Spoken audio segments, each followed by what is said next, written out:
Ladies and gents, welcome to another episode of Masters of Marketing. In this episode, I have with me Mohamad Itani, the head of partnerships at Amazon Ads. We've discussed the advertising market size in the region, the trends, the talent, and so much more. Tune in and enjoy the episode. Mohamad, welcome to Masters of Marketing. Thank you for having me. Pleasure. Who is Mohamad Itani? I'm still trying to find out, and I'll let you know very soon. Okay. So I'm Lebanese. I'm a husband and a father to two beautiful daughters. I came to Dubai around 2004, and believe it or not, it's been 20 years. The plan was 5 years, so I exceeded by a lot. But I'm lucky enough that all my career has been in digital advertising, and today I take the role of the head of partnerships for Amazon Ads across international expansion for EMEA. So that's Benelux, Nordics, MENAT, including Turkey, of course. Interesting. For how long have you been in this role? It's been almost 4 years and a half. Okay. Before that, I used to be at the agencies, so I took many roles since 2004. Back in the days, there was no digital, so a lot of the big agencies that you see today used to outsource to an independent agency, which I used to work for. And then I moved to a couple of big six agencies where I established the digital practice for them across the region, across MENA region. And the latest stint was in IPG, where I served there for 10 years almost before moving to Amazon Ads. Awesome. So you've been in advertising and digital marketing for about 20 years. Yeah. And how has the size of the UAE's digital advertising market changed over the past 5 years? And what are the projected trends you foresee for the next 5 years? It changed a lot. Like there's a lot of advancement in digital in our region. Like I can tell you, like when I started 20 years ago, like we did a study where the size of the digital media was like $18 million. That was pretty small. And there used to be like couple of portals, local portals in here. Advertising? The digital, I mean? Yeah. 18 million? 18 million, that was like in 2005, 2006. A year, 18 million a year. A year, that was in 2005. Now you're talking about like in 2022, the latest statistics we have is 5.5 billion. That's across the region, so that's not only UAE. But UAE constitute around 40% out of it. So a lot of advancement. Today, digital has the biggest share, like if you compare it to the rest of the media channels like TV, outdoor, and so on. And the way I see it, it's going to continue to grow, definitely. It surpasses so many countries. Like if you compare the digital growth of advertising in MENA, if you compare it, for example, to the US or Europe, we're growing at a pace of 20% year on year, give or take. Where you see US or Europe growing at the pace of single digits, so between 8% and 9%. So the growth is there, and we see that a lot of companies in our region, the global ad tech companies, are really interested in our region, and they see it as the growth factor. And that's why you see a lot of investment from the global players to really look at UAE as a hub. And the region as a source of income, of revenue, and of opportunities, of course. Right. So the digital is bigger than the traditional and all out-of-home advertising channels? Yeah, true. Like today, it's 5.5 billion. I think it represents around 75% of the total ad spend. So it outgrew TV for sure, and it outgrew all the other channels. I'm not saying that outdoor is not big, but what I believe in, and we started seeing it, that even outdoor has ventured into digital. So before we used to talk about standard out-of-home advertising, now we talk about digital out-of-home. Correct. And we're starting to talk about programmatic digital out-of-home. So it's not the way I see it, that digital has infiltrated, and it became part of any other channel. So even if you look at TV, today you talk about streaming TV and connected TV and so on. So I don't think it would be wise to compare it to other channels, because it became, the operating system, if you want, in that sense. And it found its way around the other channels as well. Got it. And what's the relative size? So you tapped into it a little bit, but what is the relative size of the digital advertising compared to the traditional advertising, specifically in the UAE? No, I think it's around 80%. It's digital. Like we don't have concise number on the total ad spend, but for example, as part of the IAB, the IAB is the Interactive Advertising Bureau. One of the things or the main projects that the IAB do is the market sizing.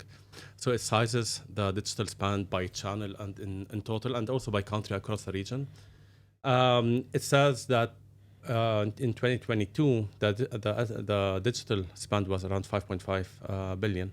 I looked at some resources around the total ad spend. It came around 7 or 8 billion. So I can assume like 80% of it, of the total is digital in the UAE. Right. Sorry, in the UAE, the UAE represents around 35 to 40% from the total digital ad spend. So if you multiply 5.5 by 40%, I think you're talking about $2.5 billion in the UAE. The rest, Saudi Arabia is growing, of course, at a very fast pace. Other regions within the Levant and North Africa are not growing as much. I mean, if you look at Egypt, you have the currency fluctuation, which does not serve, the actual numbers of growth. But Saudi Arabia is a very good catalyst for the next 5 years. Right. And we can already see the growth in Saudi Arabia is outpacing the growth in UAE. Okay. So the advertising, so the digital versus traditional in the UAE is about what percentage you said? I would say around 75 to 80%. Okay. Interesting. And that is everything digital. So all the websites, all the apps, all the meta channels, social channels, everything digital. Yes, okay. Including import. Like you see a lot of companies globally advertising in the UAE on digital, like travel boards, entertainment, and so on. And digital has a lot of long tail, which means like it's not like traditional where you have a number of advertisers. In digital, the list is exhaustive because you see a lot of long tail advertisers, the small shops, for example, advertising through whether a search or social and so on. So that is a big size if you compare it to TV or outdoor and so on. And it contributes to around 30 to 35% of the total digital ad spend. So you see that in digital where you don't see it anywhere else. You don't see it in TV, you don't see it in print or outdoor. And this is one of the benefits of digital. It's very easy to access, and it's very easy to access your audiences and to reach the people even without having the creative capabilities like the studio or so on. So the access to entry is very easy in digital, which allows a lot of advertisers to go. It doesn't really mean like they're spending versus the big brands, but it really means that you have a lot of long tail that is piling up, and it benefits the region. Absolutely. And this respond. And that's the beauty of advertising. For any business, any advertiser that is working with a very small budget can suddenly promote themselves, unlike before, where they need to spend on whatever flyers or ad in a magazine or a newspaper or out of home, which is not accessible to all businesses. Absolutely. What about the case? What about the KSA market? How has the size of KSA digital advertising again evolved over the past 5 years, and what are the expected trends? It's very fast. Like Saudi Arabia, I think it's the next big bet for digital in our region. We can already see the interest in Saudi Arabia driven by Mohammed bin Salman's vision of 2030 to reshape Saudi Arabia, and digital sits at the forefront of all of it. So we see more interest from companies to operate there. We see more interest from brands to advertise on digital. And what is driving that growth is the mega projects or the giga projects that Saudi Arabia are undergoing, whether it is NEOM, it is the Ra'iyah, whether it's a gaming investment they're putting behind gaming, travel and tourism, and so on. So you see that there are giga projects that are happening, and digital is the right way to market these projects. And the reason why, because most of these projects, they're not interested only in advertising in Saudi Arabia. They want to advertise in the US, they want to advertise in China, in Europe, and so on. So digital is if you want, the easiest way Yeah. to reach the highest consumers outside of Saudi Arabia. So we already see the growth of Saudi Arabia outpacing uh, so many countries, and especially in MENA, which is great. We see more interest from tech companies to invest in Saudi Arabia, and we see also more interest from the agencies to really have presence to cater to such growth. The demand on advertising is big, and I think this is an opportunity for anyone from within the region to really tap into. Makes sense. And what you mentioned it, you tapped into a little bit before. What is the difference in, or what's the market size, the advertising market size, UAE versus Saudi Arabia? So UAE, it represents like 30%. Okay. Saudi Arabia, it represents something around 35 to 40 Okay. percent. So it's already bigger. It's already bigger, Okay. of course. And it's growing. Of course, because the consumers. I mean, if you compare the population of Saudi Arabia versus UAE, you're talking about a much bigger population in Saudi Arabia, which means that you have a bigger opportunity to reach more consumers. So again, yes, it is bigger. Like it's been always bigger, but what we see now that the growth in Saudi Arabia outpaced UAE.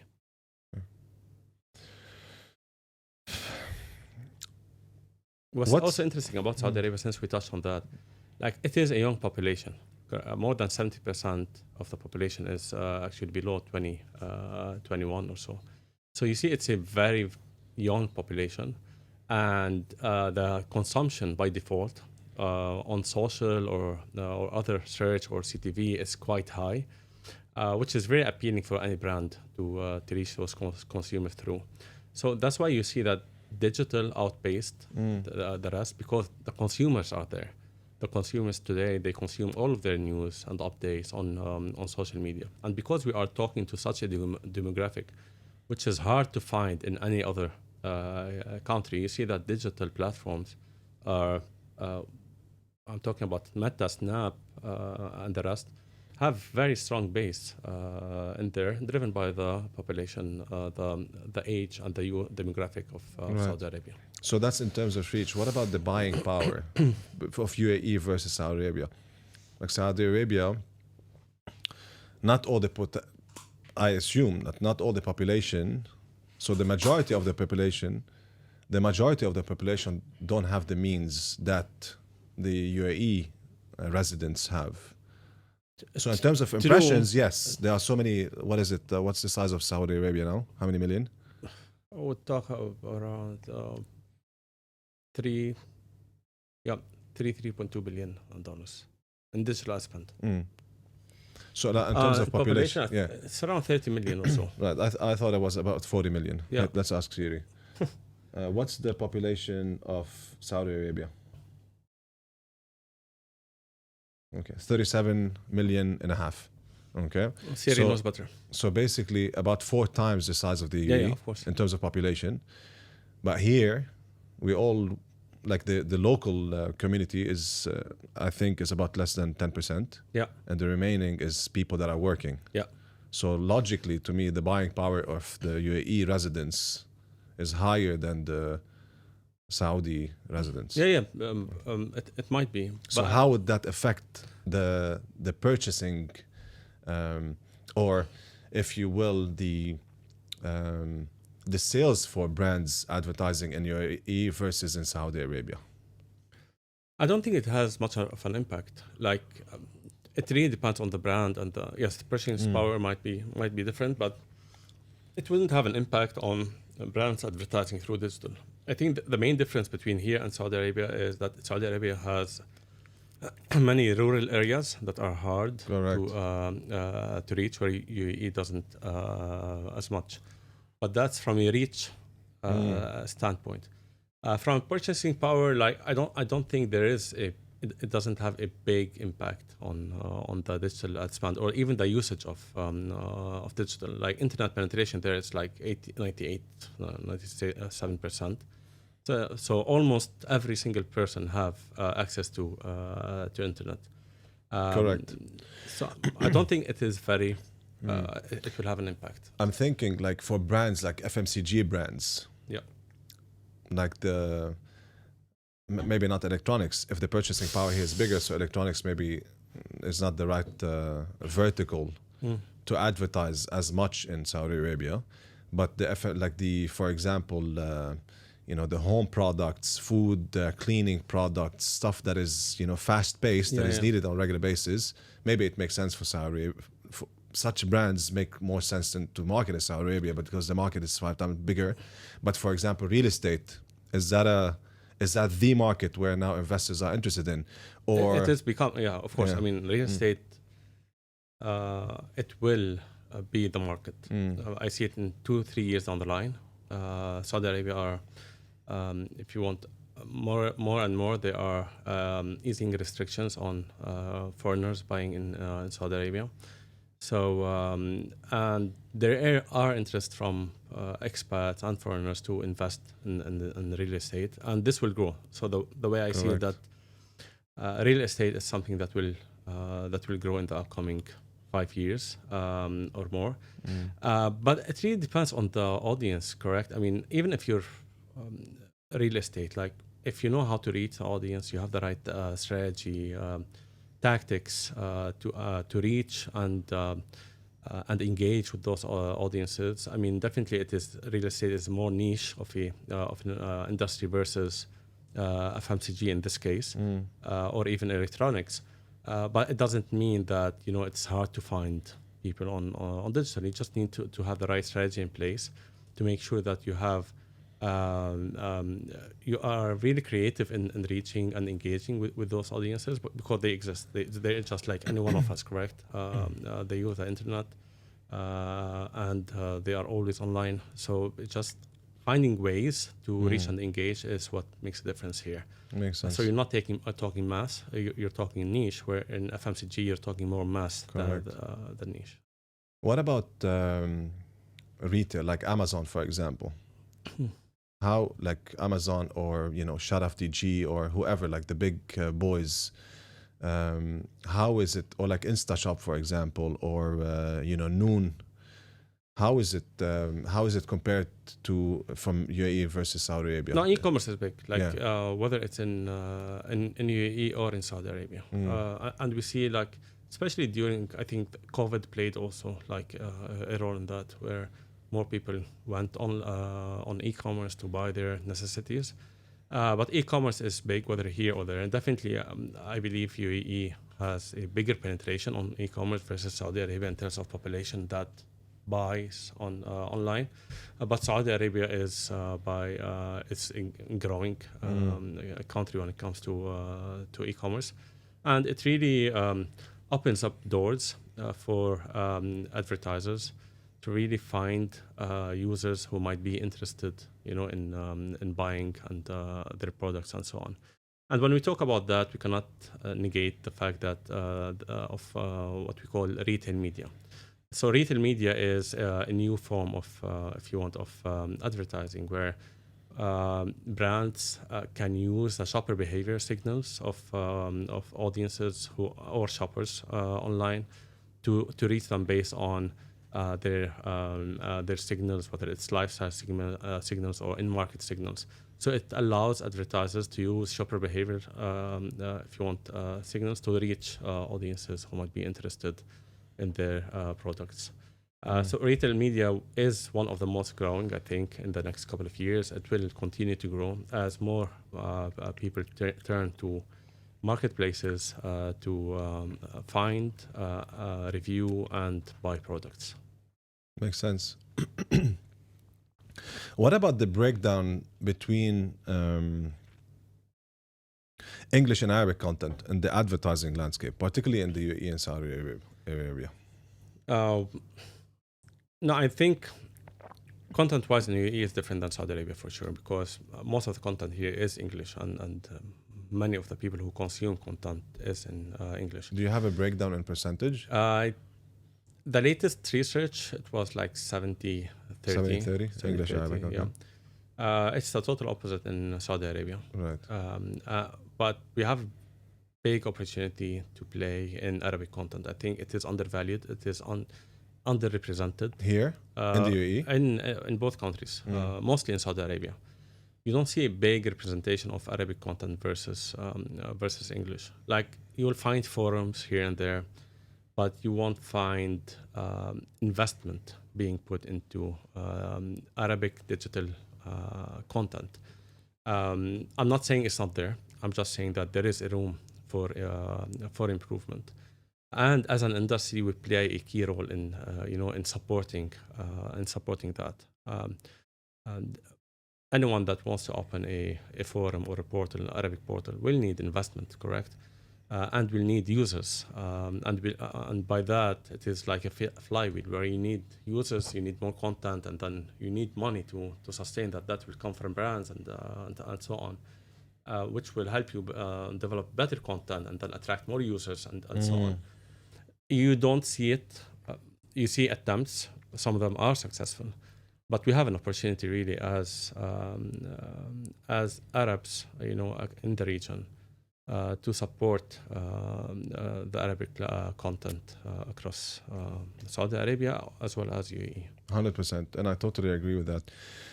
And on that, how does the talent pool in the Arab advertising industry measure up against that of the Western advertising industry?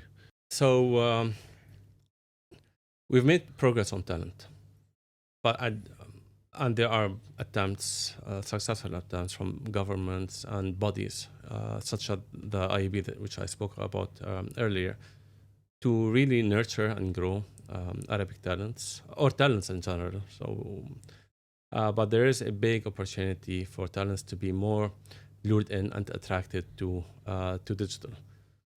The problem that I see is that a lot of the young talent, they see social as digital, and that's it. Like to them, digital is only social, and they don't see that ad tech is digital. They don't see that SEO is digital, or search or so on and so forth. There are so many digital platforms today beyond only social that we need to invest in talents to grow in that direction. In social, because I think the easiest is social, correct? That's why for a lot of that young talent, when you tell them social, to them it is digital. But the opportunity lies in how can I grow talents in the ad tech sector, for example. How? In the analytics sector, in search, in programmatic, and so on. Even in AI, correct? Although it's very, very new. I think everyone has a role. Universities has a role to play in that. Companies have a role to play in that. For example, offering internship programs, giving access to the Arabic talent from our region to intern at such companies. Bodies like, as I said, the IAB have a role in that, and any other bodies. So it doesn't take one hand to clap here.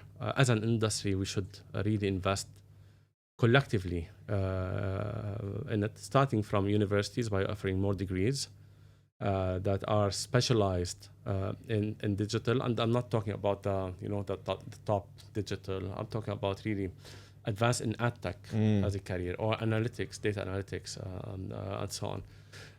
The demand is there. Like no one should worry about the demand. Companies will invest in digital for the next I don't know how many years. Analytics will continue to be more advanced and will require also more advanced talent and so on. So to me, it is an opportunity. Like when I joined digital in 2004, yes, I mean, I didn't know where I was going. I didn't know, if this is something that's sustainable for the second and third year. For me, it was a stepping stone. I'll start here and I'll move on. Today, we are in a totally different field, like a stage as well. Digital is secure. It is the biggest. It's the more advanced versus the rest. And you see by day, you have more advanced. You have new metrics like viewability, for example, as a metric, as a measurement metric, wasn't there like 4 or 5 years ago. Right. Now we talk about the attention metric. So it will continue to evolve and to advance, which which we should support as a community to really drive talent and equip those talents to fill such positions. Makes So sense. if I am a student or I am someone who just graduated, to me digital is a very hot field that I would want to be in. And why do you think the government or the bodies are not investing much in the... No, I didn't say that. Like I said, they are investing, but the opportunity is so much bigger. We just But if they're investing, so I'm sorry to just like today we're both in this space, and it's very, very challenging to find good people, good Arab talent people in the region. Extremely challenging, and then we end up hiring not Arab talent. Yeah. So the social, the creative, yes, it's there, but analytics, for example, or like as an example, my Google Ads expert and GTM experts and dashboard experts, they're not Arab talents. Maybe a couple of them are, but the majority you find them online. Yeah. Tech, strong tech people, same thing. Coders, CTOs, Correct. Strong ones, they don't exist here. Small, very, very small percentage.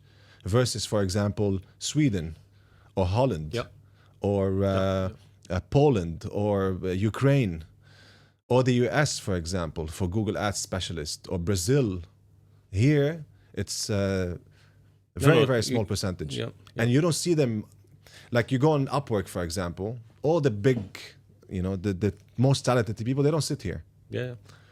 So, true. I mean, and this is something that's been always there, and I don't see much of... Is it because the market program. size is small? They're not interested in it as individuals, as professionals to go in this career. They prefer to do something else. I think it is niche. It is niche for this market. It is easier to find an expat that would fit that profile versus an Arab for sure. But it is niche, and as I said before, like for a lot of companies, for a lot of people out there, digital to them is social. So they don't go more in, more advanced in that. Universities have a big role to play here. How to offer incentives for, incentives for students to join that. Companies, bodies have to make it more attractive to do it, because yes, there is a shortage of talent for sure. And I'm not talking about Arab versus non-Arab. I'm talking about real shortage of talent in the digital space, specifically for these roles that I mentioned. A solution has to be a collaboration between all the bodies, starting from universities, and to be more, advanced in how to reach out for such students, and to have programs that would resonate with the young population that we have. So it will take more than a year or two. Like, it is not a short-term solution. We should think of a long-term solution, because we have growth of digital across all platforms, yet we don't have the same trajectory when it comes to talents. Right. And on that, is the advertising space an exciting and lucrative space to be in? And if yes, what education is needed for professional considering this space? Yes, for sure. I mean, today digital is so much lucrative than 12 years ago. Like let's say 12 years ago or 15 years ago, it was, you had little options. You would buy on, before even social came, like you would buy on Google or on search. You would buy on a couple of portals, and that's it. So it was very, unattractive back then. Today, the whole ecosystem is so diversified that when you talk about ad tech, you're not only talking about one field. You're talking about 3-4 fields, correct? So you're talking about attribution as a field by itself, for example. Data analytics is another field of itself. Measurement is a third. Planning, search, social, programmatic, digital out of home, which is by nature digital. So you have a wide field versus what we used to have like 10 or 12 years ago. Right. So that opens a lot of opportunities for really talent to go in there and to play a role in these. Because of its diversification, it became much more attractive to do that. And when we say there is a shortage of talent, definitely there is like a good opportunity for talents to grow within the organization quickly, more quickly than or faster than any other media channel, for example. Right. So, and in this case, what education is needed for professional to join the space? Yeah, I think it's a mix between education and experience. So do they need, you would say, to go to a university to study that, or they can just drop school, study something, some courses online about analytics? I'm not gonna. So I'm not gonna tell anyone to drop school. No, they should. I mean, university degree is important for any field, correct? Not only digital. So, but they can study communication. They can study advertising in university. Now there are courses. I was just checking one university this morning where they offered, digital analytics or analytics, masters in analytics as an example, or even bachelors in that. So. A degree in communication and advertising and marketing, all of them are a good foundation to do that. But what's more important than that is the experience. Like, for example, I studied business management and HR. I didn't study advertising, correct? But I learned it throughout experience. So experience plays a big role in that. And that's why I mention internship a lot. Because in internship, it can help you, guide you if you want. It will guide you towards towards the opportunities that lays ahead, and it will teach. A lot of fundamentals of digital that are key for for growth and for venturing into, for making it from an internship to a career. So a mix of education, but it doesn't need to be so advanced, or if you want, so narrow. Or so specialized, and internship. Makes sense. Makes sense. So either courses or degrees. Yeah, and you know what? I mean, today, because like you it's said, open platform education, correct? I mean, you can learn anything on. But Coursera. you don't need a degree. Because I'll give you an example. So I have people that work with us in the team that have studied, for example, finance, just like you. Yeah. Studied finance. Now they're doing, let's say, the performance marketing. They're very analytical. They love performance. Yeah. So they're specialized in that, right? Or studied business. Now they're doing social media. Yeah. And social media just came through them learning online and through them liking the creative side of social media. So they became now experts in social media, been doing social media for 10 years. So they didn't really need a degree. Yeah. And they didn't take a course. Yeah. So it could be either a degree or a course or just experience, starting with internships. Or a mix of or a mix of both. Yeah, 100%. Okay. So for the talents that are considering, for the professionals that are considering, so either they're fresh grads or they just finished school, they can just start working, doing internships without necessarily doing degrees in digital. And I'm a big believer in really in studying and the theoretical side of how things work. And Coursera, for example, is a great resource for anyone to go there and sign up, and you'll see that there's a lot of content, very good content out there that they can find. What about Udemy? Udemy is another one. I think it's good as well. Yes, 100%. Okay. So there are. It's easy to get access to information now. Right. You don't versus before. So correct. I would advise talents to do that. Me. And then all the big platforms, like for example, Ahrefs, SEMrush, Google, Meta, they just give a lot of courses for free anyway, and you can even get first certified. Absolutely. Right. Absolutely. Okay. Good stuff. So it is an exciting and most importantly lucrative. Yes. Well, not most importantly, but it is an important factor to consider, because a lot of people will say, hey, a lot of fresh grads or people that just finished school, they'll be like, hey, what space? And we all lost. Yeah. I studied hospitality management, then did an MBA, then worked in printing, and then whatever, and now ended up having a digital marketing agency. You too. Absolutely. And we see it across the board. People, like kids, they do finish schools, they go to uni, and then a lot of them end up changing their careers. So, and the kids, the fresh grads that are considering now, hey, social is attractive, there's a lot of money in it, YouTube, Yep. e-com. 100%. So it is a lucrative business versus being a And it is diversified. Sorry. Like it's more than social. Yeah. We always need to remind ourselves it's more than social. It is more than social. Yeah. Akid. And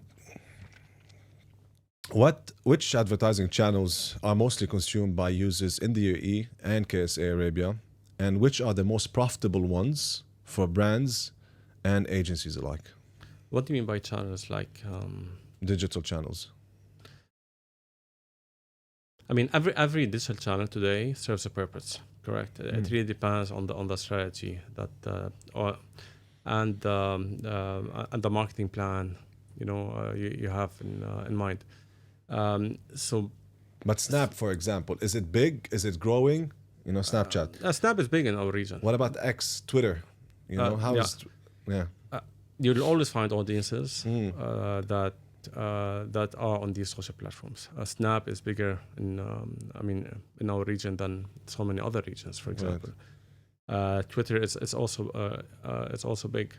Like brands have access to the reach of these channels and have access to the audiences that they want. So I wouldn't favor one over the other. I believe that the good thing about our industry and the very positive things that is the population, the demographic across the region, which is young, which attracts such companies. Like Snap is mostly consumed by youth, correct, around the world. So it attracts those companies to come and to invest in our region, and this is a big plus for us. I wouldn't favor one over the other. I think everyone play a role, whether social platform or none. Brands have the freedom and have the capacity to exist, and they should exist on every platform if they can, and if they serve their purpose and their business objectives. But at the end, what I really like about all of this is the opportunity to really plan cross-platform and to measure cross-platform. I think this is very important. Today, you can know how much Snap is getting you in terms of return on ad spend, for example, or return on investment, and so on, versus the other. I'm just saying Snap as an example. But you can measure it across each and every platform. And depending on the performance of such platforms, you can optimize, you can change your channel mix, and so on and so forth. But I'm a firm believer that brands should exist wherever it makes sense and wherever users are. Correct. So if a user is on X, correct, and this user is within our audience, we should definitely reach out to them. And not only that, like there are opportunities. We shouldn't wait for these companies to invest, or for them to have a very big usage base for us to invest as brands in them. Experimentation is key. Like I believe that every brand should have a certain budget set aside for experimentation, to experiment new platforms, whether social or non-social, and really learn, even if they fail. Like learn fast, and even if you fail fast as well. Right. Draw conclusions fast. Exactly, and move on. I don't think a lot of brands, do that. Yeah. A lot of brands wait for the millions of users to join a certain platform before they test it out. Correct. I say let's not wait. Brands should experiment and should set aside a budget. It can be anything, 5%, 10% of their marketing budget. To invest beyond these platforms that are new to the users, and that of course makes sense to their business. Right. And see because you might be surprised, and that's what we do at the agency. We're always testing for different clients, and sometimes you're surprised with the return on investment of a certain channel. Correct. Now, what I see is that it's important, let's say social media, and I've done a lot of tests on that, it's important for a brand to live first on the platform before start advertising on it. Yeah. Because if you, from the test that we ran, tens of tests that we ran, running advertising on, let's say, TikTok, and the brand doesn't live on TikTok, the conversion rate is minimal versus to a brand that lives on Instagram, for example, right? Because if the brand lives on Instagram, the users have been seeing it over and over and over again, and then suddenly you put ads on it, and they'll be like, yeah, okay, we know this brand, we trust it already, the conversion rate is higher. Yeah. Okay. But I agree, always important to test new channels if brands have the means. And, exactly. And not only channels, but content types. 100%. And I just want to double down on measurement here, because you can measure also, you mentioned something that a brand can see an ad on Snap and, buy it through TikTok, for example. A cross measurement is available, correct? We can measure, or we can attribute sales to the channels that people have consumed it. So we can see that user A saw first the ad on website A and then converted on website B. So we can attribute those conversions. Correct. So since everything is measured, it should give us more confidence to experiment and to test new channels. Absolutely. Yeah, especially on digital. Like on analytics, you would see that user A came from Meta and then went 3 times to direct and then made a purchase. So I agree. Good stuff. We're running out of time. I wish we have more time for it. Anything I didn't ask you that would add value to the viewers and listeners? No, I just want to finish it with one main note. Like today, digital will continue to diversify, and as a person who's been in the industry for 20 years, there was no 1 year that I didn't see, a big impact on new product or a new channel and so on. And during that 20 years or so, like there were 3 main big waves that changed how people, if you want, consume digital. The first one was search. The second one is social, and the third one is retail media. And we will see other channels, other development in ad tech and technology as a whole. So my advice is for the youth, for the talent, be brave. Be brave and be confident that digital will definitely stay and grow, and the opportunities will always require us to get the best talent on board. So invest in education, invest in digital beyond social only. Because it is one of the main industries that will continue to grow and will continue to diversify. The second message is for brands. Brands have the opportunity to experiment today, especially that with the advanced measurement that we have in place. Do not fear experimenting. Do not fear failure. Because we will learn from it quickly, and they will get a chance to move on. But most importantly, learn. So invest in new channels. And for content creators, we need more Arabic content. And as an industry, we should all support it, support the growth of those content creators. Arabic continues to be our language as a region. And we see that, yes, there are attempts from everyone, but I think we should be more serious about it and more intentional about growing Arabic content through our creators in our region. That's all. Interesting. So you think I should create Arabic content for me, for my social... shift from English to Arabic? Why not?